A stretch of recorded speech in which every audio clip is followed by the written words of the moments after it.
माननीय सदस्य के इस विषय पर कि 26 जुलाई 2024 के ध्यानाकर्षण के विषय में सारी बातों को माननीय सदस्य के इस चिंता को समझते हुए मैंने ज़रूर ये कहा था कि स्ट्रेंथनिंग की घोषणा मैंने की थी वहाँ पर, और कुल मिलाकर जो काम वहाँ बजट के तत्कालीन प्रावधानों के अनुरूप हो सकता था उसकी पूरी कोशिश की गई माननीय अध्यक्ष महोदय। परंतु ये समझ में आया चूँकि महाराष्ट्र के साथ वो बॉर्डर जुड़ गया है और उसमें काफ़ी हैवी ट्रैफिक हो गई है और सड़क इतना ख़राब हो चुका है कि उसको फिर से बनवाने की ज़रूरत है।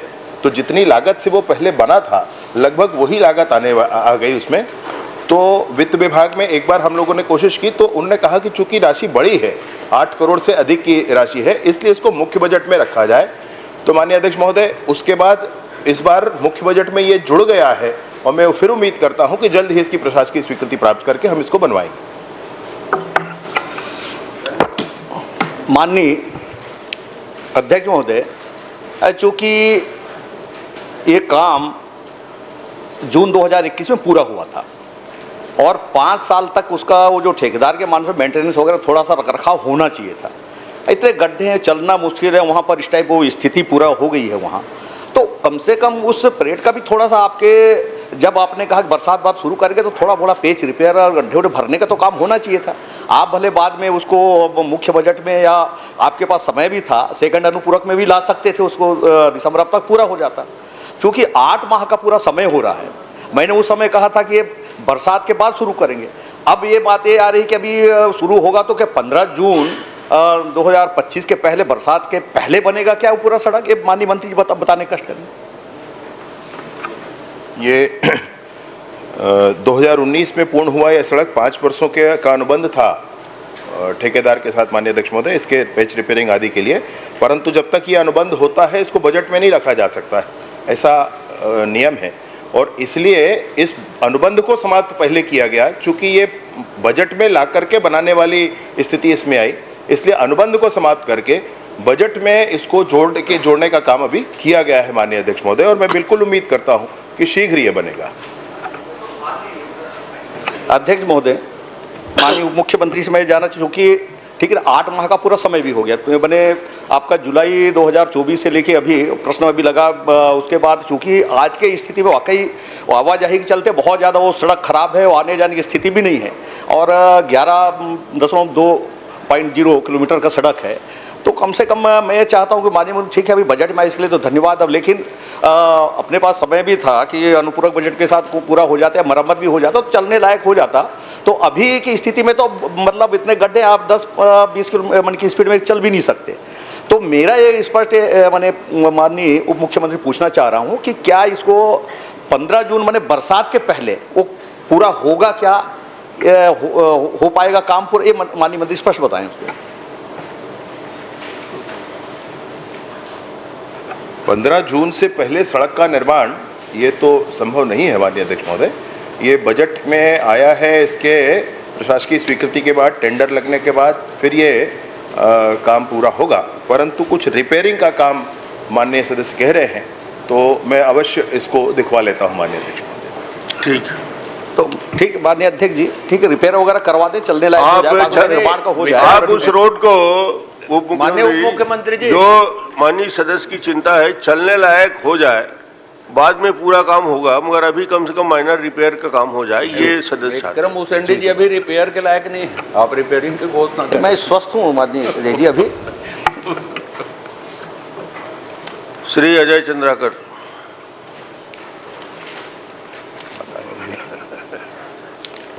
माननीय अध्यक्ष महोदय, माननीय मंत्री जी ने पूरा उत्तर संशोधित भेज दिया। अब मैं सुबह सुबह देखा इसको, बस्ता खोला तो माननीय आपने जो लिखा है कि आपने 1,73,801 रुपये की कार्य योजना भेजी और उसमें 98,286.12 लाख रुपये की कार्य योजना जो है स्वीकृत हुई। और आपको राशि प्राप्त हुई है 55,776.09 लाख रुपये और आपने व्यय कर दिया है 99,897.3 लाख रुपया व्यय किया है। तो राशि आपको 55,776 प्राप्त हुई है समथिंग और आपने व्यय किया ही इतना, माने 441 लाख का अंतर है समझ लीजिए। ये राशि कम राशि कैसे व्यय किया, क्या किया, ये समझ में नहीं आ रहा है, कुछ बताइए इसको। माननीय अध्यक्ष महोदय, माननीय सदस्य ने जो कहा कि संशोधित उत्तर भेज दिया, संशोधित उत्तर में कुछ संशोधन इन आंकड़ों में नहीं हुआ है। संशोधन सिर्फ हुआ है कि पहले इनको कहा गया था कि LWE के 15 जिले हैं, अभी ये कहा गया कि LWE के 15 जिले के साथ एक और जिला है जो लिगेसी एंड थ्रस्ट डिस्ट्रिक्ट है बलरामपुर, उसको भी सिर्फ यही एक संशोधन किया गया है, अन्य कोई संशोधन किसी उत्तर में नहीं है। माननीय सदस्य महोदय, माननीय अध्यक्ष महोदय, जैसे कि माननीय सदस्य की ये चिंता है कि राशि वहाँ से प्राप्त हुई 557.66 करोड़ और हम लोगों ने व्यय कर दिया है 998.97 करोड़, तो 557 करोड़ आया है और 998 करोड़ व्यय हो गया है, ये कैसे हो गया है, ये प्रश्न है मैं सोचता हूँ।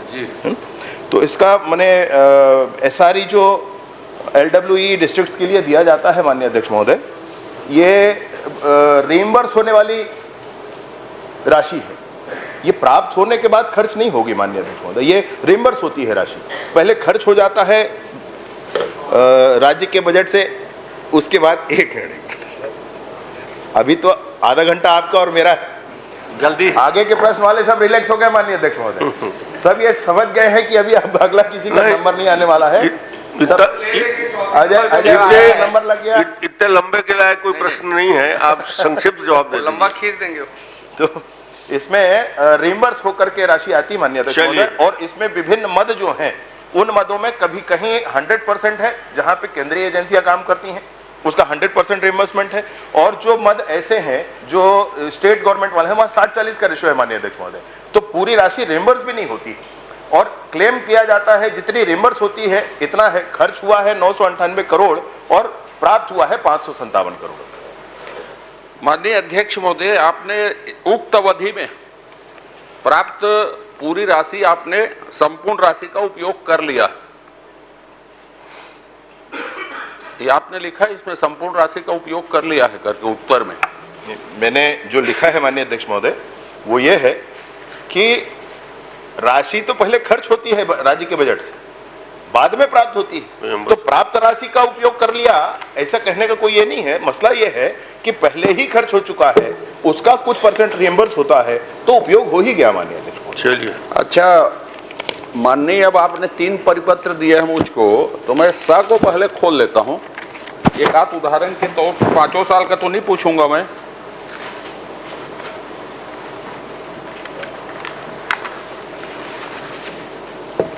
प्रपत्र श्रय में आप 18-19 का पढ़ लीजिए चाहे तो। जो आपने कार्य योजना भेजी है वो 13 बिंदुओं में, और जो आपने खर्च किए हैं वो 25 बिंदुओं में।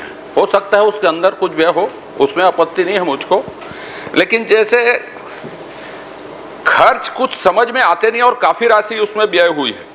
सामग्री और पूर्तियां अन्य व्यय 20 नंबर में देखेंगे आप। उसके बाद कर्मचारी अधिकारियों का प्रशिक्षण, उसमें राशि, पारितोषिक मद, अनुरक्षण कार्य मशीन उपकरण 1 करोड़ रुपये। माने आपने कार्य योजना कुछ चीजों में भेजी है, व्यय कुछ दूसरी चीजों में है, और ऐसे व्यय हैं जो समझ में नहीं आ रहे हैं, और ये 5 साल ऐसे व्यय दिख रहे हैं 18-19 से अब तक। आप पढ़ लीजिए परिपत्र सा को, फिर और बम पूछ लूंगा एक एक प्रश्न, फिर बैठ जाऊंगा। तो ये जो पुलिस विभाग जो है प्रशिक्षण के लिए इसी पर निर्भर है, इसी पैसे से, और उसमें आप देखिएगा कि 175 जो भी आंकड़ा है 36, और उसके बाद राशि शेष इतना है। आप 8 नंबर देखिए, कर्मचारियों पर किराया महसूल कर, किस चीज का उतना पैसा आप किराया पटा रहे हैं? किस चीज का किराया है? वो किराया महसूल कर में आप बिजली एवं जल प्रभार और राज्य बजट के हेड को भी देख लीजिए, इसमें भी देख लीजिए, वही चीजें दिखती हैं। मैं राज्य बजट के का 2 हेड आपको कहे तो दिखा देता हूं, आप बताइए इसमें है क्या, क्या चीज व्यय किया जाता है इसको।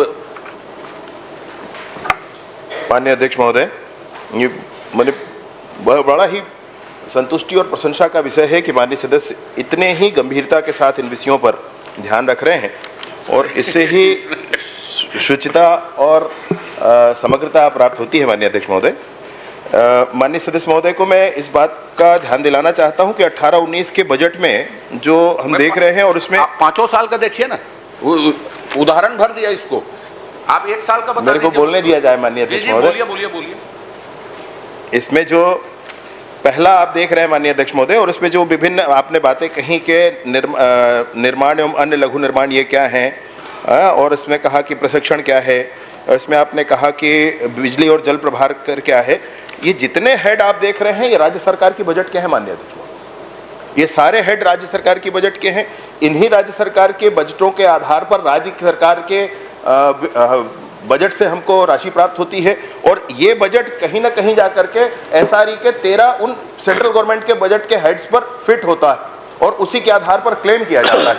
मैं आपको ये भी बताना चाहता हूं माननीय अध्यक्ष महोदय कि माननीय सदस्य महोदय के इस प्रश्न के आधार पर पिछले जो प्रश्नाधीन समय है उस समय में जितने भी क्लेम किए गए और केंद्र की सरकार से जितनी भी राशि जब जब प्राप्त हुई उस पूरी राशि का पूरा पत्र इसमें लगा हुआ है। नहीं, कब प्राप्त हुई है आपसे मैं वही कह रहा हूं कि आप ये जो प्रश्न, ये जो हेड्स हैं ये राज्य सरकार की बजट के हैं, इसलिए ये केंद्र से पृथक हैं, आपको दिख रहे हैं। अच्छा। परंतु केंद्र में 13 उन एसआरई के 13 हेड्स में कहीं ना कहीं इनको मान्यता है और इन मान्यताओं के आधार पर ही वहां पे रिएम्बर्स होता है। माननीय डिप्टी चीफ मिनिस्टर साहब, आपने पूरे उत्तर में कहीं पर यह नहीं लिखा है कि राज्य सरकार के हेड है। पहली बात तो आपने परिपत्र अवस्था में मुझको ये जानकारी दी है, जिस जानकारी पर मैं आपसे प्रश्न कर रहा हूं। आप ये कह सकते हैं कि राज्य सरकार अलग करती है और एसआरई मद से अलग होता है। आपने एसआरई में ये परिपत्र दिया है, कहीं पूरे उत्तर में राज्य सरकार नहीं लिखा, राज्य सरकार शब्द का उपयोग आपने नहीं किया। आप उत्तर में इसको बता रहे हैं, इसलिए मैंने ये बात पूछी। तो वो बजट में रिफ्लेक्ट होता है, फिर वो बजट के आधार पे देते हैं, ये जो तकनीकी प्रश्न है। मैंने तो एसआरई में जो जानकारी दी है आपने उसको पूछा एसआरई में, और आपने इधर पूरा खर्चा बताया है और इधर जो है शेष व्यय के बाद 3 कॉलम हैं, बजट प्रावधान, व्यय और शेष। माने आप एक तरफ बोल रहे हैं पूरा खर्चा कर दिया है और एक तरफ इसमें शेष का कॉलम दिख रहा है, और कहीं पे भी राज्य सरकार का बजट आपने पूरे उत्तर में नहीं लिखा। माननीय अध्यक्ष महोदय, ये जो प्रावधानित बजट है व्यय है और शेष है। प्रावधानित बजट है और व्यय, ठीक, इसके अंतर की राशि को शेष में लिखा है माननीय अध्यक्ष, ऐसे ही तो लिखा जाएगा। और माननीय सदस्य ने कहा भी है कि शेष कितनी राशि है, तो उसको वर्षवार बताया गया है। ठीक, प्रावधान कितने थे, उसमें से व्यय कितना हुआ, अब व्यय जितना हुआ उसका रिएम्बर्स कितना हुआ, एक अगला प्रश्न है। वर्तमान में प्रावधान और उसके व्यय को ही इसमें स्पष्ट किया गया है, जैसे कि आपने कहा। दूसरा, ये प्रतिपूर्ति योग्य सुरक्षा संबंधी मद 6717, ये है इसी में जो सब परिपत्र आप देख रहे हैं उसी में लिखा है, योजना क्रमांक 6717 प्रतिपूर्ति योग्य सुरक्षा संबंधी व्यय।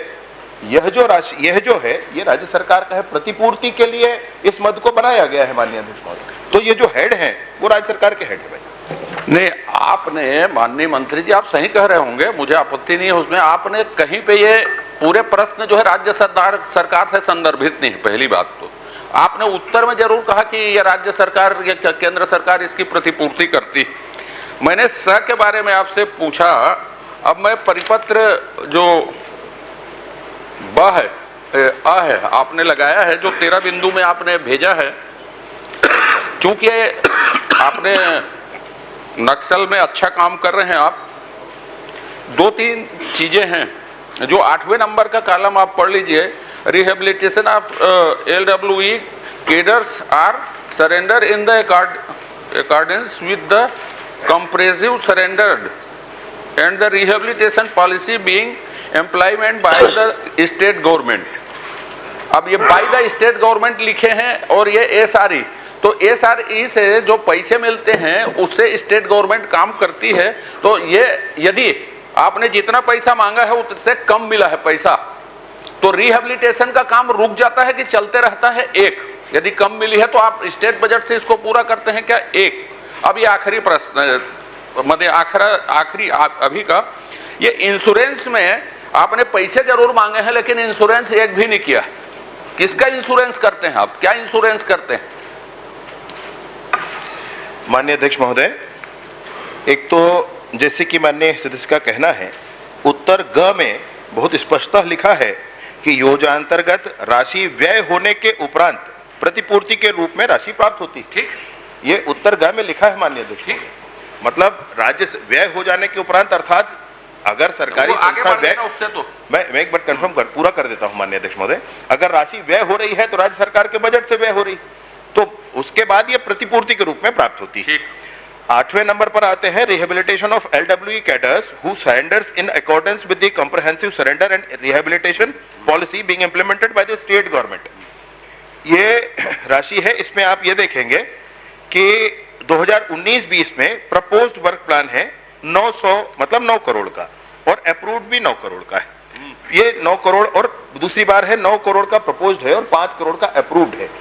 रिहेबिलिटेशन पॉलिसी में सबके लिए पूरी राशि केंद्र से नहीं प्राप्त होती है माननीय अध्यक्ष महोदय, जितनी वहां से हमको प्रतिपूर्ति में प्राप्त हो जाती है, शेष राशि राज्य सरकार के द्वारा दी जाती है। चलिए, तो इसमें शेष, ये आखिरी मैंने दूसरा पूछा था ना, उसके बाद पूछूंगा। माननीय मंत्री जी, इंश्योरेंस के लिए हेड है आपके पास, 13वें नंबर पढ़ लीजिए। और उसके बाद जो मैं पहले पूछा था उसमें आपने प्रतिपूर्ति राज्य केंद्र तो मुझे बता दिया, मैं आज स्टेट का बजट का हेड भी रखा हूं साथ में। लेकिन आपको जो मैं पूछा था असली चीजें, कि कुछ किराया महसूल कर के बारे में पूछा, आपको ये सामग्री प्रतिपूर्ति एवं अन्य व्यय के बारे में पूछा था, अनुरक्षण एवं मशीन, तो ये सारे उसी योजना के तहत होते हैं, ये आपने बताया। अब ये इंश्योरेंस को मुझे बता दीजिए तो फिर मैं जानूं, क्योंकि इसमें कुछ भी एक भी इंश्योरेंस आपने नहीं किया है और राशि पूरी व्यय बताई है आपने, हम पूरी राशि व्यय कर देते हैं, तो इंश्योरेंस आपने किया नहीं है तो राशि कैसे व्यय हो गई? माननीय अध्यक्ष महोदय, ये आप मुख्यमंत्री थे प्रदेश में, और उस समय जब भयावह स्थिति नक्सलवाद की थी माननीय अध्यक्ष महोदय, और बहुत बड़ी संख्या में हमारे जवान हताहत हो रहे थे, और उस समय बीमा कंपनियां तैयार नहीं थी, आपको ध्यान होगा। और उस समय फिर आपने ही निर्णय लिया था, और माननीय सदस्य स्वयं भी आपके मंत्रिमंडल के सदस्य थे, उन्होंने ही निर्णय लिया था, और आप लोगों ने यह कहा था कि बीमा कंपनियों को प्रीमियम देने के स्थान पर हम एक बीमा प्रतिपूर्ति या इस तरीके का कोई नाम लेकर के आपने एक मद बनाया, और उस मद के माध्यम से बीमा कंपनियों को आप प्रीमियम देने के स्थान पर आप लोगों ने निर्णय किया था कि आप ये राशि सीधे सीधे जवान जो खत्म होंगे, जो शहीद हो जाएंगे, उनको दे दिया जाएगा, उनके परिवार को, और इसको क्लेम किया जाएगा एसआरई से। एसआरई से इसको आपने क्लेम किया, कुछ समय मिला, बाद में वहां पे मना कर दिया गया कि अगर बीमा प्रीमियम के रूप में दिया जाएगा तभी हम एसआरई में इसको रिम्बर्स करेंगे, अन्यथा रिम्बर्स नहीं करेंगे, ये कह के अब यह राशि वहां नहीं दी जाती है माननीय अध्यक्ष महोदय। तो ये बीमा की स्पष्ट स्थिति है।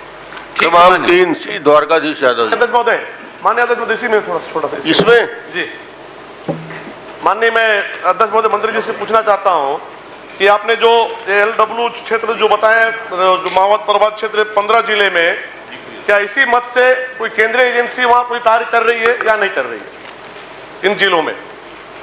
नहीं, बहुत सारी केंद्रीय एजेंसियां काम कर रही है माननीय, सीआरपीएफ वहां काम कर रही, आपकी सुरक्षा व्यवस्था में लगे हुए हैं। सड़क निर्माण का कार्य क्या केंद्रीय एजेंसी कर रही है? बीआरओ को भी अभी काम दिया गया है सड़क निर्माण के लिए माननीय। ठीक, द्वारका जी। माननीय अध्यक्ष महोदय, मैं आपके माध्यम से माननीय मंत्री जी से पूछना चाहता हूं, मेरा प्रश्न था पुलिस भर्ती में गड़बड़ी में जिलेवार कितनी शिकायत प्राप्त हुई है। आपने उत्तर में माननीय मंत्री जी ये बताया है कि बिलासपुर और राजनांदगांव जिले में शिकायत प्राप्त हुई है। मैं जानना चाहता हूं माननीय मंत्री महोदय, शिकायतकर्ता कौन कौन थे, शिकायत किस तिथि में प्राप्त हुई, और शिकायत में किस बात की शिकायत की गई है?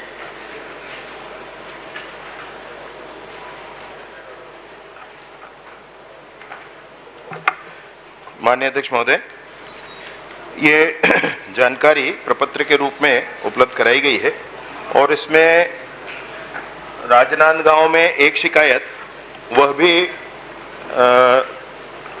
मने पुलिस उप अधीक्षक जो है वहां पर अजाक में कार्यरत हैं, उन्होंने उस गड़बड़ी को पकड़ी और पुलिस उप अधीक्षक ने स्वयं शिकायत की, उसके आधार पर एफआईआर हुआ, जांच हुआ।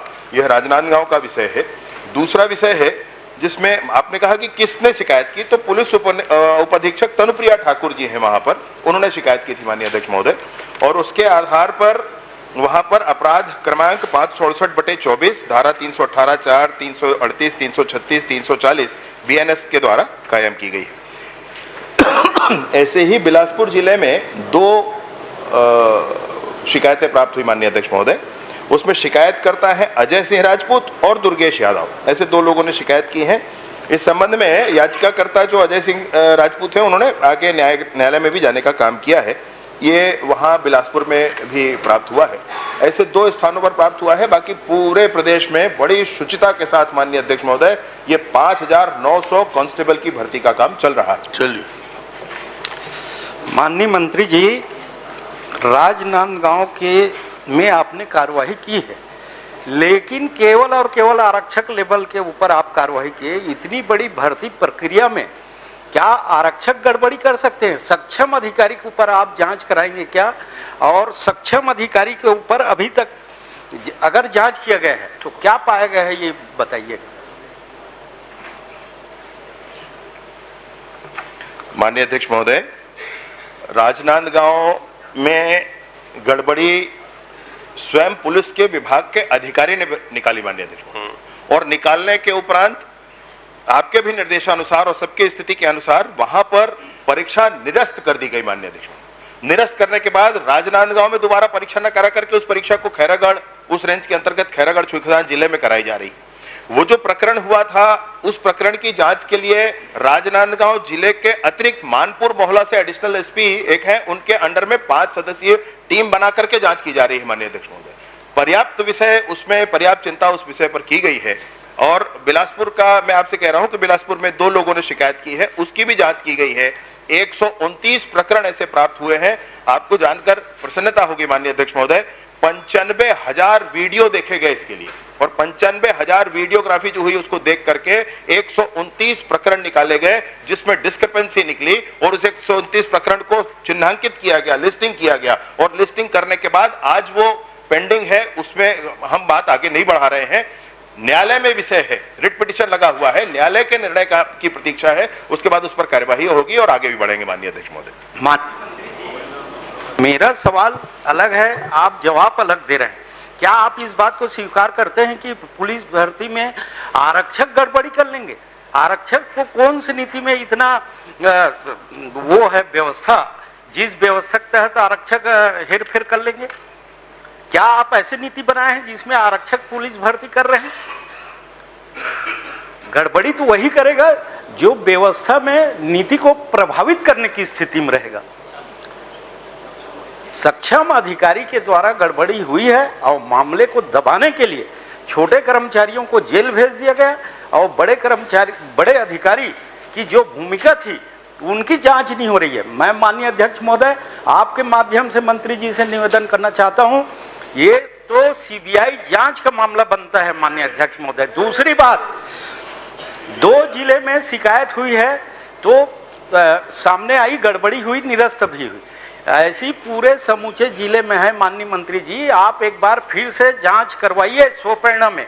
मैं इसलिए बोल रहा हूं कि पुलिस के जवान योग्य नहीं आएंगे तो कानून व्यवस्था रहेगा कहां से? आप मेरे को ये बता दीजिए कि आरक्षक आपके पुलिस भर्ती में उनकी भूमिका प्रभावित करने की है क्या? माननीय अध्यक्ष महोदय, बड़ी प्रसन्नता है इस विषय का कि केंद्रीय एजेंसियों पर विश्वास बढ़ रहा है। 2 दिनों से मैं देख रहा हूं माननीय अध्यक्ष महोदय, सीबीआई के प्रति विश्वास बढ़ा है, अन्य एजेंसियों के प्रति भी विश्वास होगा मन में, मैं ऐसा जरूर मानता हूं माननीय अध्यक्ष महोदय। सीबीआई की जांच फिर से माननीय सदस्य कर रहे हैं। 5 वर्षों तक सरकार जब तक रही तब तक सीबीआई बैन रहा। माननीय अध्यक्ष महोदय, आपसे ये 5,000 माननीय मंत्री जी, अब मेरी बात हो जाने दीजिए। माननीय सदस्य महोदय, मेरी बात हो जाने दीजिए। मैं आपके उत्तर पर जरूर आऊंगा, मैं आपके उत्तर पर जरूर आऊंगा। ये वही भर्तियां हैं जो आप ना कर सके अपने पूरे कार्यकाल में। ये वही भर्तियां हैं जिनको किया जा रहा है, और ये वही भर्तियां हैं जहां एक शिकायत प्राप्त होने पर पूरी भर्ती की प्रक्रिया निरस्त की गई। ये वही भर्तियां हैं जहां पर जो प्रोएक्टिवली करने के लिए आप हमसे कह रहे हैं कि आप पहले पता करें उसको और पूरे प्रदेश में पता करें। पूरे प्रदेश में जांच कराई गई है, और पूरे प्रदेश में जांच करा करके पुलिस अधीक्षकों के पूरे प्रदेश की जानकारी हमारे पास है माननीय अध्यक्ष महोदय, जिसमें स्पष्टतः यह विषय है कि उन्होंने पूरी प्रक्रिया को पुनः देखा, परखा और स्पष्ट किया कि हाँ और कोई बात नहीं है। जहां पाई गई जानकारी वहां छुपाने के 1 मिनट कोशिश नहीं की गई। राजनांदगांव की प्रक्रिया में माननीय अध्यक्ष महोदय पुलिस विभाग ने स्वयं सोमोटो इसको आगे बढ़कर किया, और जो 129 प्रकरण पकड़े गए बिलासपुर में उसको छुपाया नहीं गया माननीय अध्यक्ष महोदय, उसको हाई कोर्ट में स्वयं जाकर पुटअप किए हैं कि 129 प्रकरण में गड़बड़ी पाई गई है। पुलिस विभाग ने स्वयं कहा है। मैं आपसे अंतिम बात एक बात और कहना चाहता हूं, पूरी जानकारी पूरी शुचिता के साथ पूरा परीक्षण हो रहा है। अगर आपको कुछ विशेष जानकारी है कि फला पुलिस का अधिकारी ऐसा कर रहा है, आप मुझे बता दीजिए माननीय अध्यक्ष महोदय, जरूर उस पर कार्रवाई करेंगे। और दूसरी बात आपसे एक बात और कहना चाहता हूं, दूसरी बात एक बात और, एक मिनट, दूसरी बात इसमें एक बात और कहना चाह रहा हूं माननीय अध्यक्ष महोदय, किस स्तर पर गड़बड़ी हुई है इसको समझने की आवश्यकता है। क्या गड़बड़ी हुई है ये समझने की आवश्यकता है। क्या वहां पर आईजी खड़े रहते हैं क्या, ये समझने की आवश्यकता है। जिस समय दौड़ हो रहा है, जिस समय गोला फेंक हो रहा है, गोला फेंक में अतिरिक्त अंक चढ़ा दिया गया, किसी का कंप्यूटर का ऑपरेटर बैठा है, वहां एक कांस्टेबल है पुलिस का, और वीडियोग्राफी हो रही है, पकड़ा गया वीडियोग्राफी के माध्यम से। तो वहां पर जो लोग उपलब्ध हैं उन्हीं के माध्यम से यह किया गया, और उन पर ही कार्यवाही की गई है माननीय अध्यक्ष महोदय। ठीक, क्रमांक 4 माननीय अध्यक्ष महोदय, मोर क्षेत्र के मामला है, एरिया से संबंधित है। बोलिए आप। एक निवेदन करूंगा अध्यक्ष। 1 मिनट उनका प्रश्न आ जाए। अब हो गया आपको बहुत, आप बताइए। ये जो पुलिस भर्ती प्रक्रिया रही से, यही में मोर क्षेत्र के एक आरक्षक आत्महत्या करे है, ग्राम सुखापाली के, और ओला आज तक के न्याय नहीं मिले है। और वो अपन हाथ में लिखे रही से कि अधिकारी मन ये काम ला करे हैं और छोटे छोटे आरक्षक मन के ऊपर में कार्रवाई होते। मैं पूछना चाहा था माननीय मंत्री महोदय से, का वो अधिकारी मन के ऊपर में कार्रवाई हो ही या नहीं हो ही? माननीय अध्यक्ष महोदय, बहन जी जिन बात ला पूछिन है, मतलब उनकर प्रश्न बहुत अच्छा रहते भाई, और बोलते हैं बड़ा अच्छा लगते। मैं निसंदेह बात ला कहना चाहता हूँ, वो जो आरक्षक के विषय है बिल्कुल ध्यान में है। वो भले आपके क्षेत्र के रहिया हो, परंतु पदस्थ राजनांदगांव में रही से, राजनांदगांव में वैष्णव विषय प्रकरण समझ में आए हैं, पकड़ में आए हैं। और वो समय नांदगांव जब पकड़ में आई से, तो आईजी महोदय वहाँ के राजगांव के अधिकारी छोड़ के, मैं आप लोग पहले बताएं, मानपुर मोहल्ला के एडिशनल एसपी स्तर के अधिकारी ला रख के 5 सदस्यीय टीम बना के ओकर जांच करते है। काफी जांच आगू बढ़े, 16 आदमी जेल के अंदर है। अब आप काला अंदर करना चाहते हो भाई, अब ओकर कोई अतार्किक आधार होना चाहिए करे के, तो जेन ओमा दोषी हो है तेन ह भीतरी जाए दीदी, चिंता झन कर बेते। ठीक है, सेन क्रमांक 4। माननीय अध्यक्ष महोदय, मैं माननीय स्वास्थ्य मंत्री जी से जानना चाहता हूं, मेरे विधानसभा क्षेत्र में 2.5 लाख के लगभग मतदाता है और 3.5 लाख के लगभग जनसंख्या है, और पूरे दोनों विधानसभा मिला के 6 लाख से ज़्यादा मतदाता हैं। लेकिन उस जगह पे जवाहर नगर औद्योगिक क्षेत्र के आसपास एक भी 100 बिस्तर अस्पताल दोनों विधानसभा मिलाकर नहीं है। क्या माननीय स्वास्थ्य मंत्री जी, क्या इस पे आपने कोई विचार किया है, कोई मंथन किया है, या क्या क्राइटेरिया है कि 100 बिस्तर अस्पताल खोलने के लिए क्या नियम होने चाहिए, कितने आबादी होने चाहिए, और ऐसे क्या आपने उसमें नियम बनाए हैं? माननीय अध्यक्ष महोदय, माननीय सदस्य ने 100 बिस्तर हॉस्पिटल जवाहर नगर और औद्योगिक क्षेत्र में खोलने हेतु बातचीत की है।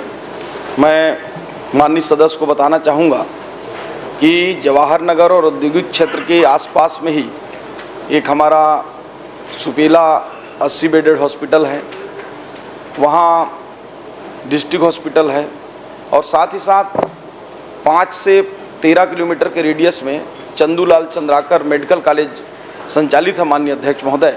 ऐसे में जवाहर नगर और औद्योगिक क्षेत्र में वहाँ पे 100 बिस्तर हॉस्पिटल खोला जाना संभव नहीं है, क्योंकि बहुत ही नज़दीक में वहाँ पे पर्याप्त स्वास्थ्य सुविधाएं हैं। माननीय अध्यक्ष महोदय, 10 किलोमीटर दूर मेडिकल कॉलेज है, चंदूलाल मेडिकल कॉलेज, और मेरे विधानसभा में जहाँ पे टोटल 3.5 लाख की आबादी है, 7 आपने हमर क्लिनिक खोले, जिसके अभी तक जो पिछले शासनकाल में खोला गया बिना प्लानिंग के पिछले शासनकाल में खोला गया, वहाँ पे तो ताला बंद है। और सुपेला अस्पताल, जब भी जो भी स्वास्थ्य मंत्री बने हैं पिछले 5 साल में 5 बार घोषणाएं हुई 100 बिस्तर अस्पताल की।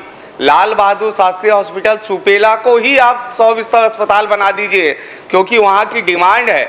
और दोनों विधानसभा मिला के 6 लाख के लगभग आबादी है, उसमें एक भी 100 बिस्तर अस्पताल नहीं देना। क्या आपके विधानसभा में अगर ऐसी स्थिति होती तो क्या आप खोलते कि नहीं खोलते? ये क्या प्रश्न है? ये विषय बिल्कुल गलत तरीका है। माननीय मुख्यमंत्री जी पूरे प्रदेश को सामने रखकर योजना बनाते हैं, अपने विधानसभा या आपके विधानसभा को नहीं। एक उदाहरण देने का प्रयास किया था। प्रश्न में सम्मान झलकना चाहिए। प्रश्न करिए, कठोर से कठोर प्रश्न करिए, मगर विनम्रता भी रहे और उसमें सम्मान भी झलके। चलिए। माननीय अध्यक्ष महोदय, माननीय सदस्य की चिंता जायज़ है। मैं वहाँ सुपेला हॉस्पिटल भी 2 बार जा चुका हूँ और बहुत अच्छा हॉस्पिटल है। वहाँ पे पर्याप्त हमारे स्पेशलिस्ट डॉक्टर हैं। आईपीडी भी वहाँ 11,000 के ओपीडी 11,000 से ऊपर होती है साल में, और आईपीडी भी पर्याप्त होता है। माननीय अध्यक्ष महोदय, एक और प्रश्न इन्होंने कहा कि जो आयुष्मान आरोग्य मंदिर खोले गए हैं, इनके विधानसभा में एक आयुष्मान आरोग्य मंदिर संचालित है, और ये कहना सही है कि स्टाफ की कमी है। उसको दूर करने के लिए हम लोगों ने 184 पदों पर भर्ती प्रक्रिया चालू किया है माननीय अध्यक्ष महोदय, और ये भर्ती प्रक्रिया जैसे ही पूर्ण होता है वहाँ पे स्टाफ भी आ जाएंगे। और सुपेला उस क्षेत्र के लिए मध्य में है, सदस्य की चिंता जायज़ है। आने वाले समय में उसको 100 बेड हम लोग वैसे भी करने की योजना बनाए हैं, निश्चित रूप से उसको करेंगे। माननीय अध्यक्ष महोदय, मैं तो धन्यवाद देना चाहता हूं कि आपने घोषणा कर दी, लेकिन मैं ये चाहता हूं पिछले शासनकाल की तरह सिर्फ 100 बिस्तर बना देना, ना डॉक्टर उपलब्ध होना, ना कोई व्यवस्था होना, ऐसी स्थिति ना हो। क्योंकि एक आप सक्षम मंत्री हैं, आप लगातार स्वास्थ्य की चिंता कर रहे हैं, प्रदेश में बहुत जागरूक मंत्री हैं आप, तो आपसे निवेदन है ये भी इस प्लानिंग के तहत कर दीजिए कि 100 बिस्तर अस्पताल बनेगा पूरे साधन और संसाधन के साथ। ये मैं आपसे जानना चाहता हूँ। माननीय अध्यक्ष महोदय, जिस सुपेला की बात कर रहे हैं, मैं दौरे में खुद गया था और पिछले समय में जो घटिया कंस्ट्रक्शन हो रहा था उसके खिलाफ मैंने वहाँ पे उसको छत को तुरंत तोड़ने के निर्देश भी दिया था, और तोड़ के फिर बनवाए, और उसमें जितनी भी और अतिरिक्त राशि का आवश्यकता था मैंने तत्काल उसको स्वीकृत भी किया था माननीय अध्यक्ष महोदय। और मैं बता दूं, वहाँ पे जो स्पेशलिस्ट हैं ये 100 बेड जैसा ही अभी भी हम संचालित कर रहे हैं माननीय अध्यक्ष महोदय। अभी तो 100 बेड है भी नहीं, फिर भी वहाँ आई स्पेशलिस्ट है, अस्थि रोग विशेषज्ञ है, जनरल मेडिसिन स्पेशलिस्ट हैं, स्त्री रोग विशेषज्ञ हैं, शिशु रोग विशेषज्ञ हैं, डेंटल विशेषज्ञ हैं। वहाँ पे ब्लड स्टोरेज यूनिट है माननीय अध्यक्ष महोदय, गर्भवती महिलाओं के लिए सोनोग्राफी है, डिजिटल एक्सरे है। माननीय मंत्री जी, जब 100 बिस्तर का अस्पताल है तो इतनी पोस्टिंग क्यों है? ये इतने सारे स्पेशलिस्ट 100 बिस्तर के अस्पताल नहीं हैं, उसके बावजूद इतनी पोस्टिंग क्यों है? आप भी स्वास्थ्य मंत्री थे, 2 बार घोषणा किए थे, एक बार भी नहीं हुआ। घोषणा नहीं करता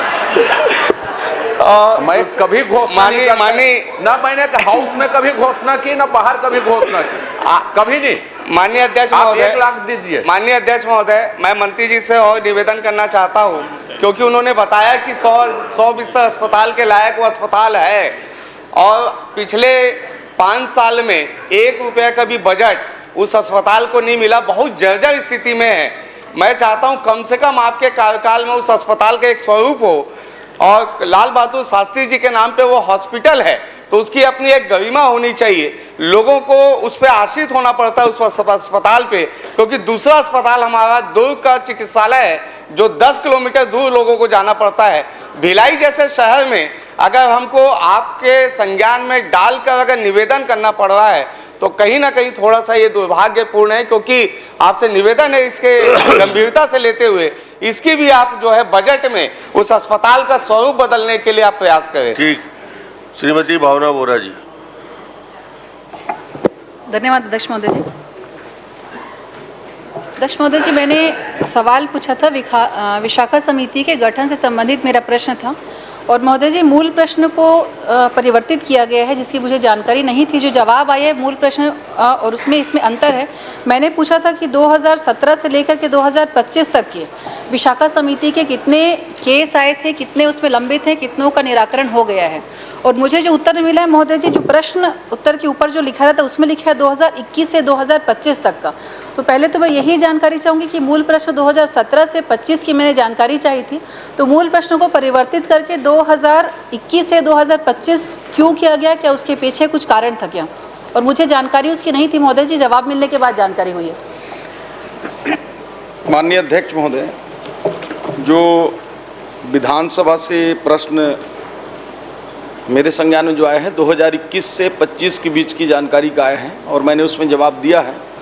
फिर भी माननीय सदस्य की जो जिज्ञासा है, मुझे ऐसा लगता है कि जिसको जानना चाहती हैं वो ज़रूर इसमें नहीं है, लेकिन मैं उसका जवाब आपको दे सकता हूं। उस प्रकरण के बारे में आप पूछ सकते हैं। महोदय जी, 2017 और 18 के बीच में एक बहुत ही गंभीर विषय था जिसके बारे में लगभग सभी को ज्ञान है। आदरणीय स्वास्थ्य मंत्री जी से भी मैं अनुरोध करूंगी इस विषय में, हालांकि मुझे लगता है जानकारी होगी, लेकिन कहीं ना कहीं या तो अधिकारियों के द्वारा या जिस भी कारण से ये लंबित है उस विषयों पे जानकारी होना ज़रूरी है। महोदय जी, 2017 में और 18 में एक केस हुआ था, क्योंकि हम सब जानते हैं विशाखा समिति सेक्सुअल हरासमेंट का जो केस होता है महिलाओं से संबंधित उस विषय पे ये समिति गठन की जाती है। और 2017-18 में इसी तरीके से केस अनीता शर्मा है जो आयुर्वेदिक कॉलेज में थी, उन्होंने डॉक्टर GR चतुर्वेदी जो है उनके विरुद्ध में उन्होंने ये केस किया था, और जिसकी जांच एक वरिष्ठ महिला जो हैं, जो प्रोफेसर थी उस समय, वरिष्ठ प्रोफेसर समिति में ही थी, सरोज परहाते, उनके द्वारा जांच भी की गई थी। जांच में कार्यवाही को सही पाया गया था, उनको दोषी पाया गया था चतुर्वेदी जो हैं उनके अगेंस्ट में। और इन्होंने सारे डॉक्यूमेंट मेरे पास है महोदय जी, इन्होंने जाँच में लिखा भी था कि जो चतुर्वेदी हैं GR चतुर्वेदी, उनको इसमें संलिप्त पाया गया है, वो दोषी हैं। उसके बाद प्रकरण आगे ये हुआ कि इस जो महिला हैं सरोज परहाते, इनको ही उस विशाखा समिति से हटा करके इनको उसमें हटा दिया गया, नई समिति का गठन हो गया, और जिनके विरुद्ध में इन्होंने रिपोर्ट सबमिट की थी GR चतुर्वेदी, उनका रातों रात प्रमोशन कर दिया गया। महोदय जी, तो मैं जानना चाहती हूँ कि क्या ऐसा विषय आया कि रातों रात उनका DPC बन करके चतुर्वेदी का प्रमोशन कर दिया गया, और जो महिला अनीता शर्मा के साथ जिन्होंने ये केस को संज्ञान में लिया था और उचित कार्रवाई की गई थी, उनको उस पद से हटा करके ये रिपोर्ट को ठंडे बस्ते में डाल दी गई। आज भी इसका जांच लंबित है महोदय जी, और रिपोर्ट में भी आया है कि एक जांच अभी इसमें लंबित है। तो महोदय जी से मैं जानना चाहूँगी कि क्या ऐसा विषय था कि इतने 2017 से लेकर के 2025 अभी हो गया, लगभग इसमें 7 से 8 वर्ष हो गए हैं, तो क्या कारण से ये ऐसी रिपोर्ट और ये अधूरी जानकारी विभाग के द्वारा दी गई है? माननीय अध्यक्ष महोदय, माननीय सदस्य जिस बात की चिंता कर रहे हैं वो वाकई में बहुत ही चिंता करने योग्य बात है, परंतु मैं आपको बताना चाहूँगा कि माननीय विष्णुदेव साय जी का सुशासन वाली सरकार है। प्रदेश में किसी भी महिला माताओं बहनों के खिलाफ किसी भी प्रकार के किसी भी आपराधिक कृत्य या प्रताड़ना बर्दाश्त नहीं की जाएगी। और ये मामला 2018 का है माननीय अध्यक्ष महोदय, जिसमें सरोज परहाते एक प्रोफेसर थी, उनके ऊपर उल्टा विशाखा समिति से ये आरोप लगाया गया कि वो वहाँ पढ़ने वाली बच्चियों के साथ जो है उनके साथ यौन उत्पीड़न वगैरह का उनके मामले का वो आरोप लगाया गया माननीय अध्यक्ष महोदय, और कई अखबारों में और कई जगह मतलब बहुत। माननीय अध्यक्ष महोदय, भावना बोहरा जी 17-18 कह रही हैं, आप उसको सिर्फ 18 कह रहे हैं, तो आप बताइए कौन से महीने की घटना है ये 2/11/2018 को जो है शासकीय आयुर्वेद महाविद्यालय रायपुर के MD छात्र जिसमें नाम और दिनांक निरंक था उसकी शिकायत आई थी, तो शायद ये फाइनेंशियल ईयर 2017-18 ही होगा। मैं इसमें आप विशेष करके पुराने कार्यकाल पुरानी सरकार करते हो, इसलिए मैं महीना जानना चाहता हूँ। हमारे कार्यकाल मतलब 11 के बाद ही आया होगा जी महोदय, ये आपके कार्यकाल का है जो 11 से पहले। मैं इसमें संज्ञान में डालना चाहूँगी महोदय जी, ये जिस केस का जिक्र हो रहा है 2018 का है, उस समय कांग्रेस की सरकार थी और रातों रात बहुत सारे रिकॉर्ड्स मेरे पास है महोदय जी, पूरे डॉक्यूमेंट इसके उपलब्ध हैं। मैं उन विषयों पे बहुत नहीं जाना चाहूँगी, लेकिन उस समय जो तत्कालीन स्वास्थ्य मंत्री थे उनके उनको भी इस महिला ने जो परस्ते हैं उन्होंने सारी रिपोर्ट सबमिट कराई थी, कोई कार्यवाही नहीं हुई। संबंधित वहाँ विभाग को इसकी रिपोर्ट सबमिट करी गई, कोई कार्यवाही नहीं हुई। अभी क्या चाहते तो मैं हैं? ये चाहती हूँ महोदय जी कि आप चूंकि एक प्रश्न करिए कि क्या चाहते हैं आप? मेरा बस। प्रश्न ये है महोदय जी कि क्या इसकी वापस से जांच होगी, और अगर इनको संदिग्ध पाया गया है चतुर्वेदी का संबंधित जो भी व्यक्ति हैं, तो सही। क्या उन पे उचित कार्यवाही होगी, ताकि उस महिला को जो 8 साल से जिनका न्याय लंबित है विशाखा समिति में वापस से लोगों को भरोसा हो सके? क्या आप उसकी घोषणा करेंगे क्या? चलिए। माननीय अध्यक्ष महोदय, पहले वो माननीय नेताजी बात कर रहे थे। माननीय नेताजी, ये नरसिंह अवतार वाला जैसा था ना रात था ना दिन था, ये उस समय घटना था जब आचार संहिता था, और बाकी जब जब प्रक्रिया हुआ तो आपकी सरकार में हुआ था, और उसमें वाकई में उसके साथ माननीय अध्यक्ष महोदय ये हंसी मजाक वाला विषय नहीं, उसके साथ अन्याय हुआ था, और इसको माननीय उच्च न्यायालय ने संज्ञान में लिया माननीय अध्यक्ष महोदय, और माननीय उच्च न्यायालय ने ये निर्देश किया ये 9/1/2023 को कि फिर से इसको जांच करके वो किया जाए। तो फिर से उसकी विशाखा समिति में जांच हुई, उसकी रिपोर्ट शासन के पास आ गई है महोदय, और उसमें अनुशंसा है उस प्रिंसिपल जिनकी बात कर रहे हैं डॉक्टर GR चतुर्वेदी को अन्यत्र स्थानांतरण करने के लिए, और जो समाचार पत्रिका है उसको जनसंपर्क के माध्यम से कार्यवाही करने हेतु समिति ने वो किया है माननीय अध्यक्ष महोदय। और साथ ही साथ एक उनके सहयोगी हैं शांति किशोर माझी, ये रिटायर हो चुके हैं, उसमें भी जो नियमानुसार होगा कार्रवाई होगा, और हमें कार्रवाई 3 दिन के अंदर करने जा रहे हैं। ठीक, बहुत बढ़िया। श्रीमती यशोदा नीलांबर वर्मा जी। एक निवेदन बस मैं करना चाहूंगी। नीलांबर वर्मा जी, नहीं हो गया, बहुत अच्छा जवाब आ गया। धन्यवाद अध्यक्ष महोदय जी। मेरा सवाल स्वास्थ्य मंत्री जी से। लोक स्वास्थ्य मंत्री महोदय यह बताने की कृपा करेंगे कि दुर्ग संभाग अंतर्गत स्वास्थ्य केंद्रों में वर्तमान में कितनी संजीवनी 108 एम्बुलेंस संचालित हैं, जिलेवार बताइए। माननीय अध्यक्ष महोदय, ये दुर्ग संभाग में संजीवनी एम्बुलेंस 108 64 संचालित हैं। इसमें जिलावार निम्नानुसार हैं। बालोद जिला में 14, कवर्धा में 9, राजनांदगांव में 9, बेमेतरा में 9, दुर्ग में 15, खैरागढ़ छुईकदान गंडई 4, मोहला मानपुर अम्बागढ़ चौकी 4, कुल 64। माननीय मंत्री महोदय जी, 64 में 63 बस चालू है और एक खराब है, वो कौन से जिला का खराब एम्बुलेंस है बताने की कृपा करेंगे।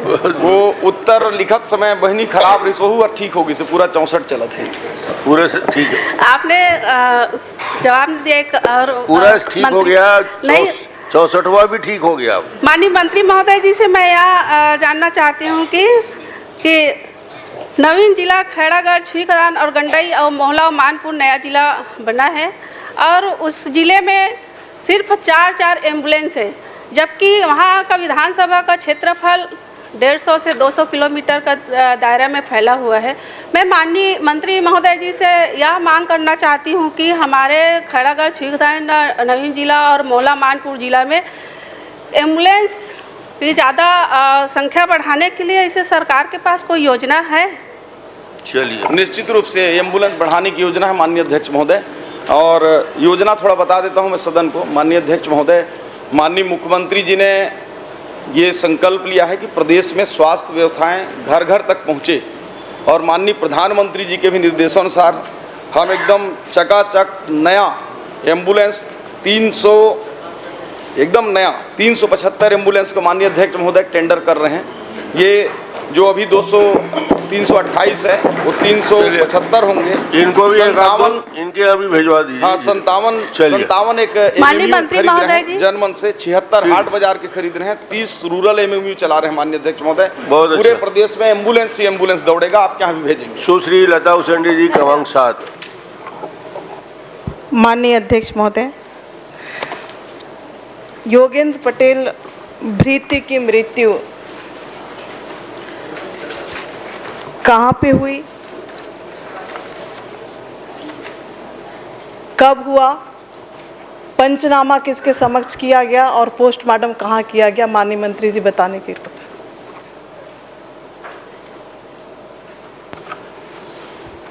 माननीय अध्यक्ष महोदय, योगेंद्र पटेल भृत्य के संदर्भ में माननीय सदस्य महोदया जो पूछ रही हैं, उनकी मृत्यु 5 अक्टूबर 2024 को हुई।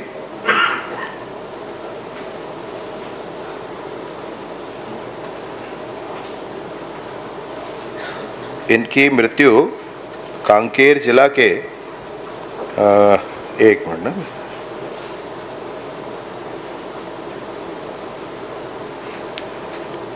अरौद गांव में हुई। इनका पोस्टमार्टम नारायणपुर में 6 अक्टूबर को हुआ और अंतिम संस्कार भी 6 अक्टूबर 2024 को नारायणपुर में हुआ। माननीय अध्यक्ष महोदय, मृत योगेंद्र पटेल चरौद ग्राम में शाम को 6 बजे की मृत्यु बताया गया है और सहायक आयुक्त महोदय के निवास पे उनकी मृत्यु हुई।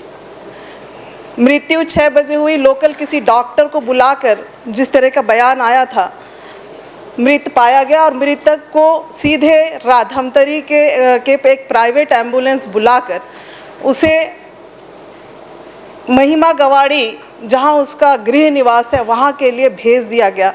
रास्ते में बेनूर में उसके परिजन उस वाहन को उनके द्वारा रोका गया और उनके द्वारा मांग किया गया कि इसका पोस्टमार्टम कराया जाए, क्योंकि हमें इसके मौत का कारण पता नहीं है। और फ़ोन पे जो ड्राइवर था लेकर जा रहा था, ड्राइवर ने सहायक आयुक्त से बात करवाया तो सहायक आयुक्त ने सीधे ये कहा कि उसे सीधे आप गांव ले जाएं महिमा गवाड़ी और उसे अंतिम संस्कार करें, बाकी बाद में देखा जाएगा। तो मैं ये माननीय गृह मंत्री जी से जानना चाहती हूँ कि अगर किसकी मृत्यु होती है तो पंचनामा कहाँ होना चाहिए, पोस्टमार्टम कहाँ होना चाहिए, ये माननीय गृह मंत्री जी बताने की। जी माननीय अध्यक्ष महोदय, अगर किसी की असहज मृत्यु हो जाती है तो पंचनामा वही मृत्यु के स्थान पर और पोस्टमार्टम निकटस्थ जो स्थान है जहां पोस्टमार्टम संभव है वहां होना चाहिए।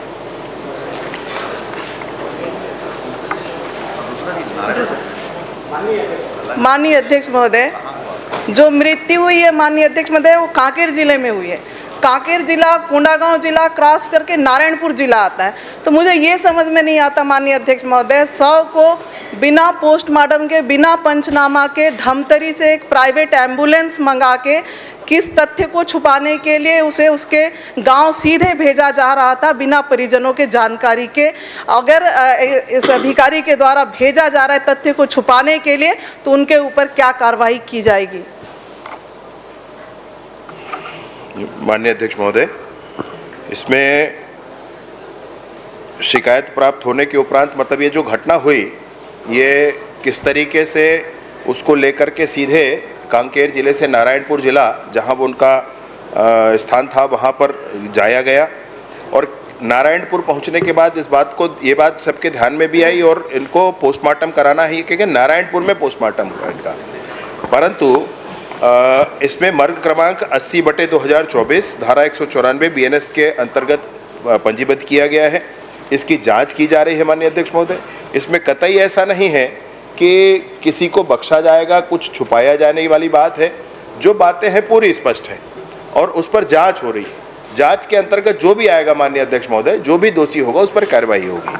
माननीय अध्यक्ष महोदय, 4 महीने हो गए, मृतक के परिवार को सिर्फ 50,000 रुपए की राशि मिली। एक छोटी बच्ची है 2 साल की और एक वृद्ध माँ है। मैं माननीय मंत्री जी से कहना चाहती हूँ कि क्यों उस शव को सीधे उनके गृह ग्राम ले जाने का प्रयास किया गया और माननीय अध्यक्ष महोदय उसे जब बीच में रोका गया, नारायणपुर बेनूर में रोका गया माननीय अध्यक्ष महोदय कि बिना पोस्टमार्टम के हम शव नहीं ले जाएंगे और दबाव बनाने के बाद इवन मेरे फ़ोन करने के बाद 4 बजे पोस्टमार्टम हुआ है माननीय अध्यक्ष महोदय। 5 तारीख की घटना है, 6 तारीख को शाम तक शव लेकर लोग गाँव के लोग घूमते रहे। तो इसके पीछे क्या कारण था? निश्चित तौर पर संदेहात्मक विषय है और जांच तो होता रहता माननीय अध्यक्ष, जांच होता रहेगा, कई प्रकरण के जांच होते रहते। 4-4 महीना में अगर जांच नहीं हुआ, ऐसे मामलों की मां भटक रही है, गुहार लगा रही है, मां को जन दर्शन में आवेदन देना पड़ रहा है कि मेरे बेटे की मृत्यु हो गई है, उसके ऊपर कार्रवाई किया जाए और माननीय मुख्यमंत्री जी के आवेदन देने के बाद जांच प्रक्रिया पे आई है। तो मैं ये कहना चाहूंगी कि दोषी संलिप्त अधिकारी के ऊपर जिसने तथ्य को छुपाने का प्रयास किया है माननीय अध्यक्ष महोदय, उस तथ्य को छुपाने के आरोप में उस अधिकारी के ऊपर क्या कार्रवाई क्योंकि वो कर्मचारी एक जिम्मेदार अफसर है जो जिला का अपने डिपार्टमेंट का जिला का सबसे बड़ा अधिकारी होता है। माननीय अध्यक्ष महोदय, पुलिस के ध्यान में, संज्ञान में ये बात तभी आई जब तक शव नारायणपुर पहुंच चुका था। ये बात गलत है, नारायणपुर शव को नहीं लाया जाना चाहिए था। इस पर ये कैसे हुआ यह भी जांच का विषय है, क्यों हुआ यह भी जांच का विषय है, क्या कोई विशेष षड्यंत्र था, क्या कोई विशेष बात थी, यह भी जांच का विषय है।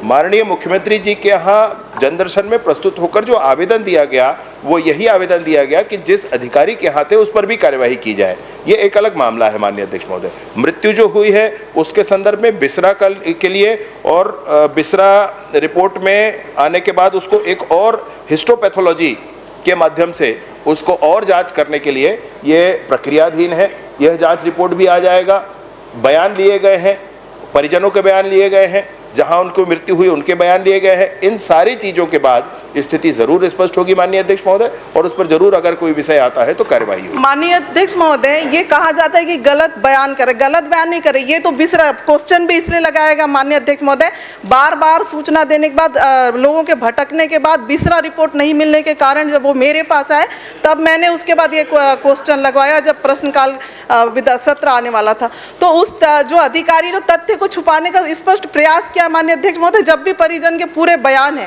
थाने में जो सारे बयान है उसमें स्पष्ट झलकता है। मैं चाहती हूँ माननीय मंत्री जी आप यहाँ पे घोषणा करें कि उस तथ्य छुपाने वाले अधिकारी के ऊपर कौन से सिविल सेवा आचरण संहिता का अगर उल्लंघन वो कर रहा है तो क्या कार्रवाई करेंगे, आप तत्काल यहाँ पे घोषणा कार्रवाई करने की मांग हो रही है। जी माननीय अध्यक्ष महोदय, बिसरा के संदर्भ में 27/11 को ही बिसरा का रिपोर्ट आ गया था, लेकिन उसी बिसरा को और कंफर्म करने के लिए जो हिस्टोपैथोलॉजी इसका परीक्षण होता है उसके लिए पुनः भेजा गया। ये बिसरा का रिपोर्ट नहीं आया है आज तक, ऐसा नहीं है माननीय अध्यक्ष महोदय। वो एक रिपोर्ट उसका आ गया है, परंतु और कंफर्मेशन के लिए उसको भेजा गया है। पहली बात, इसकी जांच अभी प्रधान आरक्षक स्तर पर ये की जा रही है माननीय अध्यक्ष महोदय। फिर भी अगर माननीय सदस्य महोदया इसमें व्यथित है, मुझे समझ में आ रहा है, मैं निसंदेह आपसे ये कहता हूं कि एसपी, एडिशनल एसपी स्तर के अधिकारी को लगा करके इसकी और पूरी जांच करवा लेते हैं। चलिए ठीक है। माननीय अध्यक्ष महोदय, जांच का जो आदेश आती थी महोदय, मृतक की मां और उस बच्ची के भरण पोषण के लिए भी सरकार क्या कदम उठाएगी, क्योंकि वो नक्सल पीड़ित परिवार है माननीय अध्यक्ष महोदय, जो गांव छोड़कर नारायणपुर में आकर रह रहे थे। दूसरी बात माननीय अध्यक्ष महोदय, उसके लिए भी सरकार क्या प्रयास करेंगे? माननीय अध्यक्ष महोदय, इसमें मृतक की पत्नी भी शासकीय सेवक हैं। बच्ची के लिए सरकार के पास आवेदन आया था, परंतु मृतक की पत्नी स्वयं शासकीय सेवक हैं, इसलिए परिवार की स्थिति अब हम उन कानूनों से हम सब बंधे हुए हैं जिसमें मृतक के परिजन अगर शासकीय सेवक हैं तो और किसी को अनुकंपा नियुक्ति की आवश्यकता नहीं होती। ऐसा अपन सब मानते हैं, कानून है, नियम है, और उसी के आधार पर अनुकंपा नियुक्ति की बात समाप्त की गई है। 50,000 का सहयोग हुआ है, परंतु परिवार में अभी भी शासकीय सेवक हैं जिसके माध्यम से परिवार ठीक चल रहा है माननीय अध्यक्ष महोदय। श्री चरणदास मोहन जी। माननीय मंत्री जी, आपने पिछले प्रश्न में बड़ी धीमी गति से उत्तर देने का प्रयास किया है। शायद मेरे से डर के किया है, क्या किया है मैं नहीं जानता। मैं बड़ी द्रुत गति से आपसे प्रश्न पूछूंगा ताकि समय रहते उसका जवाब आ जाए। माननीय मंत्री जी, आपने स्वीकार किया है कि 194 ग्राम पंचायतों में महतारी सदन निर्माण की स्वीकृति हुई है और 168 महतारी वंदन के निर्माण हेतु राशि जारी की गई है। महतारी सदन निर्माण हेतु शासन से राशि कब जारी हुई, एजेंसी कौन है, प्रक्रिया क्या है, क्या निविदा आमंत्रित किए गए या सीधे एजेंसी को दे दी गई? माननीय अध्यक्ष महोदय, पिछले प्रश्न को मैंने धीरे किया, ये आरोप माननीय नेता प्रतिपक्ष जी का बड़ा गलत है और इनका एक प्रश्न भी गलत है माननीय।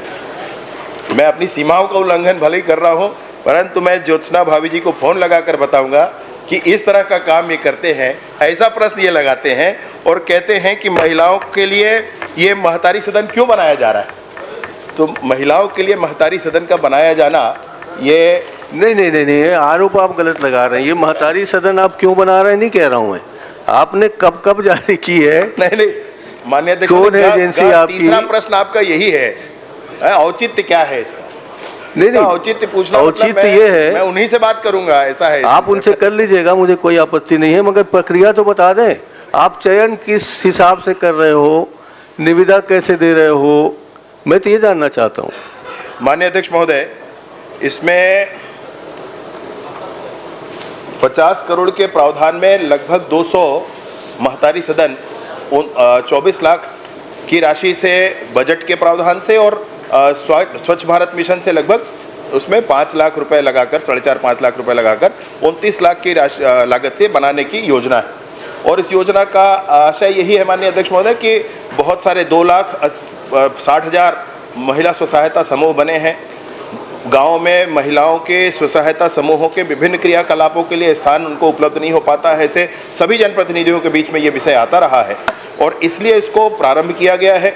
इसमें कोशिश पहले ये कर रहे हैं कि CLF जो हेडक्वार्टर्स हैं वहाँ पर पहले ये बन जाए, और विशेष कोई बड़ा गांव है और बड़ी मांग है तो वहाँ पर भी इसमें आगे बढ़ जाते हैं। माननीय अध्यक्ष महोदय, अभी तक लगभग 200 आवास जो है इसकी स्वीकृति और इसकी अनुशंसा की जा चुकी है और इसमें जो प्रशासकीय स्वीकृति है वह भी 170-80 आवासों की हो चुकी है। माननीय अध्यक्ष महोदय, मैं मंत्री जी से जानना चाहता हूं, क्योंकि वो गृह मंत्री भी हैं और पंचायती करना उचित नहीं है गृह मंत्री जी को, तो मुझे आप साफ बता दीजिए गृह मंत्री की भाषा में कि क्या इसका चयन सैटेलाइट के माध्यम से हुआ है? सैटेलाइट के माध्यम से हुआ है? आपने कोई स्पेशल विंग बनाया है या राजनीतिक दृष्टिकोण रखा है?